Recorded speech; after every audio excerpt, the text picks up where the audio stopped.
মাল্লাহুল মাওলা ফালাহুল কুল। আল্লাহ যার সত্তা। তাহলে আপনি প্রশ্ন করবেন সাহাবায়ে কেরাম তো গরিব ছিল কেন? আল্লাহ ওনাদেরকে দিতে চাইছেন। যদি দিতে না চাইতেন তাহলে ওনারা মেঘকে ডাইকা বৃষ্টি কেন বর্ষণ করাইতেন, যেটা অসম্ভব জিনিস। ওনারা দেখাইছেন আমরা পারতাম, কিন্তু আল্লাহ দিতে চাইছেন, কিন্তু ওনারা নেন নাই কেন? ওনারা ভাবছেন এই ছোট জীবনটা নিয়ে করব তো করব কি, নিব, কিন্তু চিরদিন যেখানে নেওয়ার ওইখানে যায় নিব, এইখানে নিব না। অন্যথা ওনারা নিতে পারতেন। আপনি একটা কথা যুক্তি দিয়া বোঝেন যে মেঘকে অনুগত করতে পারে, ও পায়ের নিচের মানুষ মাটিটাকে কি পারে না? না পারে না। যে সমুদ্রের উপরে ঘোড়া দৌড়াইতে পারে স্থলের মতো, ওরা কি মাটিটাকে অনুগত করতে পারে না? যারা হাতের ইশারায় অগ্নিগিরিকে পাহাড়ে আবদ্ধ করতে পারে। আমার তো একবারই যাওয়া হয়েছে তমিমে দারি রাদিয়াল্লাহু তাআলা আনহু, টিউনিসিয়ার লিবিয়ার বর্ডারে শুয়ে আছেন। যাওয়ার পরে তো আমি এখানে ওনাকে সালাম, তো সালামের সাথে সাথে শুধু সালাম দিই না, সেলুটও দিছি। যে তুমি দাঁড়িয়ে তোমাকে সেলুট দেওয়া উচিত। হাতগুলা রেখে গেলে মনে হয় আমাদের আর ফায়ার সার্ভিসের দরকার হতো না। যেখানে আগুন ওইখানে তমিমে দাঁড়ির হাত আগুন নিভতে বাধ্য। যদি অগ্নিগিরি পাহাড়ে আবদ্ধ হতে পারে তাহলে আগুন কেন নিভবে না? যারা অগ্নিগিরিকে পাহাড়ে আবদ্ধ করতে পারতেন বা কোরা দেখাইছেন। তমিমে দাঁড়ি রাদিয়াল্লাহু তাআলা আনহু সাহাবীর বয়স বেশি না। উনি 9 হিজরিতে মুসলমান হয়েছেন, আল্লাহ রসুল 10 হিজরিতে দুনিয়া থেকে চলে গেছেন। উনি সাহাবিয়তের বয়স পাইছেন মাত্র 1 বছর। তো ওনাকে বাচ্চা বললেই চলে। বাচ্চার যদি এরকম শক্তি হয় তাহলে বুড়াটার শক্তি কিরকম? বাবার বিষয়। তো আল্লাহ বুঝাইতে চাইতেছেন জন্ম লগ্নে শূন্যতার মেসেজ, শূন্যতার মাধ্যমে মেসেজ দেওয়ার মাধ্যমে আল্লাহ আমাদেরকে বুঝাইতে চাইতেছেন, ও মুসলমান, ও নারী, ও পুরুষ, তুমি যদি এই জীবনের শূন্যতা এবং আখেরাতের শূন্যতা দূর করতে চাও তাহলে আল্লাহকে সঙ্গে নেওয়া ব্যতীত তোমার শূন্যতা দূর হবে না, না, না, না। আর আল্লাহ যখন তোমার সঙ্গে হবে, আল্লাহকে যখন তুমি পাবে, তো তোমার কোনো শূন্যতা থাকবে না।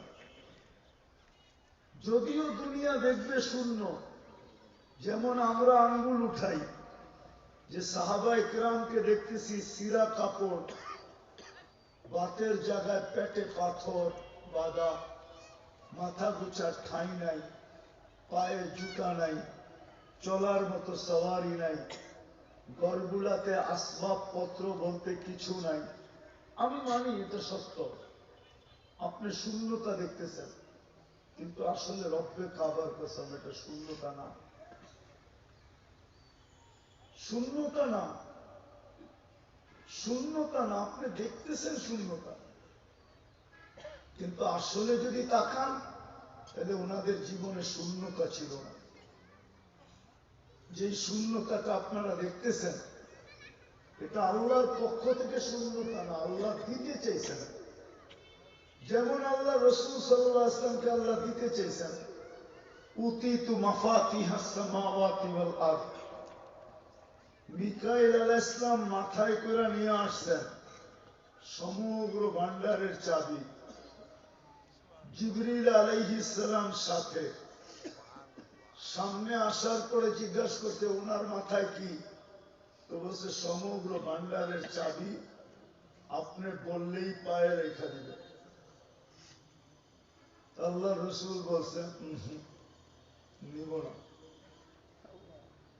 নিব নিব না। আপনি কি শূন্যতা বলবেন এটা? হ্যাঁ, উনি নেন নাই, আল্লাহ তো দিতে চেয়েছেন, পাঠায় দিছেন। তারপরে বলছে ঠিক আছে, সমগ্র ভান্ডারের চাবি নিবেন না, তাহলে মক্কার পাহাড় গুলা সোনা বানায় দিন। না, এটাও নিব না। আরে কেন নিবেন না? 60-70 বছরের জন্য নিয়া করব তো করব কি, এতটুকু সময়ের জন্য কেন নিব? তো বলছে চলবেন কি করে? আজি দিয়মান আসবো, যেদিন পাবো ওদিন শুক্রিয়া আদায় করব। লাম আজিদ আসলির, পাবো না সবর করব। নিব, কখন নিবেন? ওইখানে যায় নিব, একা নিব না, উম্মতকে সহ নিব। তো যেটা বুঝাইতেছিলাম শর্ট সময়ের ভিতরে, চলেন আজকে মনকে বুঝাই। মনকে বুঝান, আজকে কাজে দিবে। আল্লাহ পাওয়া ব্যতীত যুবকের যৌবনের শূন্যতা দূর হবে না, নারী নারীত্বের শূন্যতা দূর হবে না, পুরুষের পুরুষত্বের শূন্যতা দূর হবে না। আমাদের এই ছোট জীবনটার শূন্যতা আল্লাহ পাওয়া ব্যতীত দূর হবে না। এটাই জন্মলগ্নে আল্লাহ মেসেজ দিচ্ছেন যে তোমাকে শূন্য অবস্থায় অস্তিত্ব দিলাম, বলো দুনিয়াওয়ালাদেরকে দূর করে দেখায় দিতে। চ্যালেঞ্জ দিছেন আল্লাহ। দুনিয়াওয়ালারা হার মেনে গেছে যে না, এই শূন্যতা দূর করার মতো টেকনোলজি আমাদের কাছে নাই।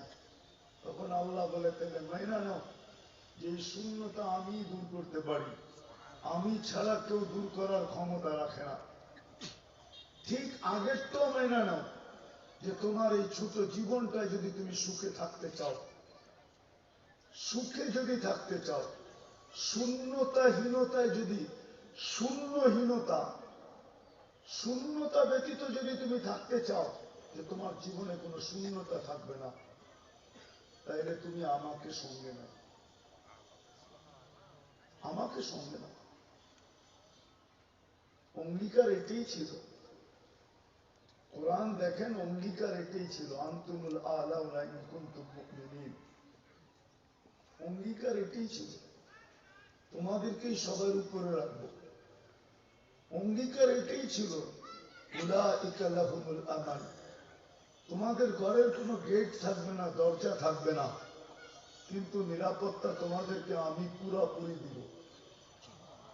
তোমরা নিরাপত্তাহীনতায় ভুগবে না, অনিরাপত্তা তোমাদের এখানে আসবে না, তোমরা নিরাপত্তার ভিতরে থাকবা। কেননা তোমাদের সমাজে যদি একটা কিছু কেউ পরন্ত জিনিসও উঠায়, তো উঠানোর সময় এটা ভাইবা উঠাবে যে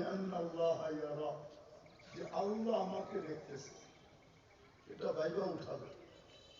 আর এই জিনিসটা যা তার পর্যন্ত সে পৌঁছাবে। আল্লাহর অঙ্গীকার এটাই ছিল, অঙ্গীকার এটাই ছিল যে তোমাদেরকে আমি নিরাপত্তায় রাখবো। হায়াতান তাইয়্যিবা, সুখের জীবন তোমাদেরকে দিব, তোমরাই সুখের জীবন পাবে। রিজকুন কারীম, তোমাদের এইখানে লেখা যেটা, এটা ক্লান্তিহীন, ঘাম জড়ানো ব্যতীত আমরা তোমাদের বাড়ির দরজায় নিয়ে রেখা আসবো। এমনকি তোমাদের হাতে পর্যন্ত উঠায় দিব। ক্লান্তিহীন, ঘাম জড়ানো ব্যতীত পাখির মতো পালব। ইজ্জতের মালা তোমাদেরকে পড়ায় রাখবো। কিন্তু আজকে সব কিছু ধুলিস্যাৎ কেন? শুধু একটা কারণে, মুসলমান না বুঝছে, না বুঝাইতে পারছে। এই কথাটা মনে গাঁথতে পারে না, এই কথাটা ভাবেই নেই যে জন্ম লগ্নে আল্লাহ কিন্তু আমাকে মেসেজ দিছেন, ও মুসলমান, তোমাকে শূন্যতার মাঝে অস্তিত্ব দিলাম। বলো দুনিয়ার কোন শক্তি আছে, কোন টেকনোলজি আছে তোমার এই শূন্যতাকে দূর করে দিবে? যদি আমি ব্যতীত কেউ করার ক্ষমতা না রাখে, তাইলে তুমি মনে প্রাণে এটাকে মাইনা নাও যে এই ছোট জীবনটায় যদি তুমি শূন্যতা দূর করতে চাও, যত ধরনের শূন্যতা আছে যদি তুমি দূর করতে চাও, যত ধরনের শূন্যতা আছে যত ধরনের তুমি দূর করতে যদি চাও, তাহলে তুমি আমাকে সঙ্গে নাও। এইখানের তো দূর হবে, ওইখানের তো দূর হবে। এটাই আল্লাহর ঘোষণা।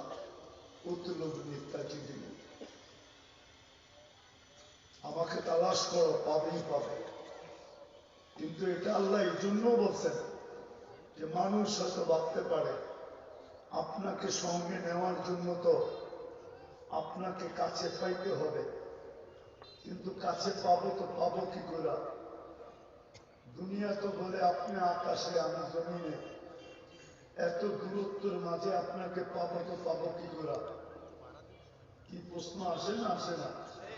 আল্লাহ বলে তুমি আমার তালাশে নামো, উতলুবনি, তালাশ করো, তাজিদিনী, তুমি আমাকে পাবেই পাবে। হ্যাঁ, তালাশ করার মাধ্যম আল্লাহ দিয়া গেছে যে কোন মাধ্যমে সহজে পাবো। একটা তো হলো আপনাকে পাবো, কিন্তু এত বড় সিঁড়ি পাবো কোথায় যে আকাশে লাগাবো আর আরশ পর্যন্ত পৌঁছবো আর আপনাকে পাবো? আল্লাহ বলে ঠিক আছে, পাওয়ার মাধ্যম আমি দিয়ে দিতেছি। তো পাওয়ার মাধ্যম হিসাবে আল্লাহ আমাদেরকে মাধ্যম দিচ্ছেন যে তোমরা আমাকে পাইতে চাও, আমি মাধ্যম দিতেছি।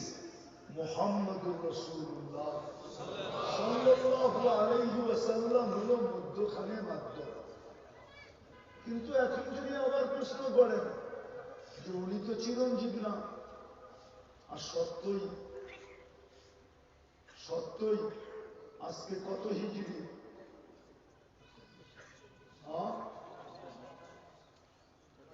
1445, ঠিক না? 10 বছর বাদ দেন, 1435 বছর হচ্ছে দুনিয়ার থেকে চলে গেছেন। উনি তো চিরঞ্জীব না, মাধ্যম কোথায় পাবো? ওনার পরে আল্লাহ আল্লাহ।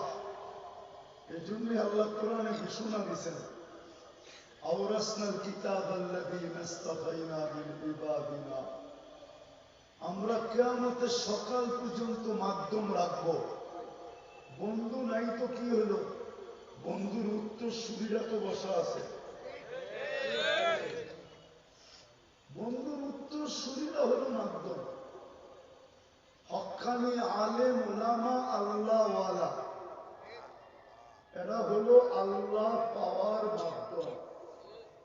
হ্যাঁ, এখন একটা প্রশ্ন করবেন যে আজকের হুজুরদের ভিতরে আগের হুজুরদের ভিতরে তো পার্থক্য আছে। পুরান জমানার যাদের নাম শুনি ওনাদের ভিতরে আজকের ভিতরে পার্থক্য আছে।